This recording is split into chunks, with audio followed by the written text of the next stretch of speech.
Welcome to today's Debunktion Junction, and I'm standing in front of the Saskatchewan Pavilion where I just had the pleasure of sitting through an industry presentation on CCUS.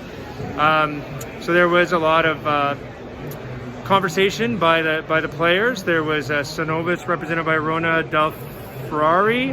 There was ADNOC, there was Whitecap Resources, there was a CCUS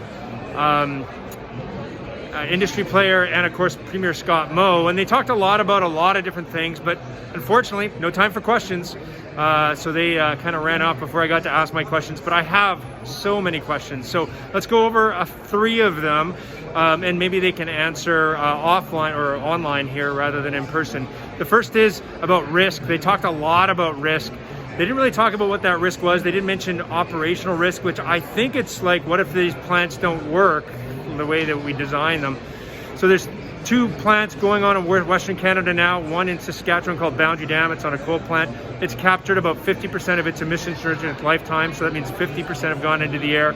And the Quest project near Edmonton is touted as like the industry standard. Its independent analysis has shown it's only captured 48% of its emissions during its lifetime.